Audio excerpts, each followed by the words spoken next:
नमस्कार दोस्तों, मैं आपका भाई दुर्गेश डाबरा। दिन दहाड़े बीच बाजार में दुकान के ऊपर कब्जा करने की कोशिश। बदमाशों ने दुकान का सारा सामान निकालकर बाहर फेंक दिया। पीड़ित दुकानदार का मोबाइल भी छीन कर ले गए। शहर के अंदर बीच बाजार में इस तरीके की वारदात होना पुलिस की सुरक्षा व्यवस्था पर कई सारे सवाल उठाता है। ये मामला है अजमेर के पुरानी मंडी का, जहां पर दिन दहाड़े कुछ लड़के मुंह पर रुमाल बांधकर आते हैं और जबरन दुकान को खाली कराने की कोशिश करते हैं। तस्वीरों में आपको दिख रहा होगा किस प्रकार से ये लड़के अंदर घुसते हैं। वहां पर जो वर्कर काम करते हैं उनसे बदतमीजी करते हैं। तस्वीरों में आप देख सकते हैं किस प्रकार से वो सारा सामान निकालकर बाहर निकाल रहे हैं। एक नहीं, दो नहीं, तीन नहीं, बल्कि कम से कम आधे दर्जन से भी ज्यादा ये बदमाश जो है उस दुकान पर दुकान खाली कराने के लिए पहुंचे थे। इससे पहले भी पीड़ित दुकानदार ने कोतवाली थाने में सीसीटीवी फुटेज के साथ शिकायत भी दी, लेकिन पुलिस ने किसी प्रकार की कोई कार्रवाई नहीं की। कुछ दिन बाद ये लड़के जबरन दुकान में घुसे और दुकान को खाली कराने की कोशिश की है। पीड़ित दुकानदार ने पुलिस पे मिलीभगत का आरोप लगाया है। हम इस दुकान पे 40 साल से व्यापार कर रहे हैं।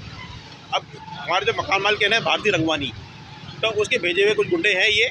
तो उन्होंने क्या है कि 3 दिन पहले भी गुंडागर्दी करने की कोशिश की थी, जिसकी शिकायत हमने सदर थाना कोतवाली में की। तो सदर थाना कोतवाली में उन्होंने कहा कि आपके पास जो सीसी फुटेज कैमरा में है, जो भी रिकॉर्डिंग है, जो भी फुटेज है, तो आप हमको प्रोवाइड करवाइए। 29 अगस्त के हमने 30 अगस्त को उनको प्रोवाइड करवा दी। उनकी रिसीव ले ली हमने।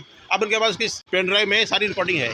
आज यही हुआ कि मैं थाने मेरी एब्सेंस में, मेरी अनुपस्थिति में मेरी दुकान पे जो स्टाफ काम करते हैं, तो उनके साथ उन्होंने जबरदस्ती घुस के काम की करी और दुकान में पीछे आ गए और सारा सामान सड़क पर उठा के बाहर फेंक। जो हमारे स्टाफ है उन्होंने बताया 20 जने करीब थे। चेहरे पे किसी रकाब भी पहन रखा था, ऐसे भी थे बिना नकाब के। उन्होंने उठा के सड़क पर सामान बाहर फेंक दिया। पैसे भी लूट के ले गए। अब इसका अंदाजा लगाना पड़ेगा कितना माल बाहर सड़क पे पड़ा है। अंदाजा लाख 1.5 लाख का है। सदर थाना कोतवाली में शिकायत कर चुके हैं हम। 29 अगस्त को शिकायत कर रही है, उसका नतीजा कोई कार्रवाई की नहीं इन लोगों ने। हमें पूरा अंदेशा है कि भाई इनकी बिना पुलिस की सांठगांठ से कुछ होगा ही नहीं। इनकी गुंडों की इतनी हिम्मत ही नहीं है जो सड़क पर आगे दुकान में सड़क माल फेंक देवे।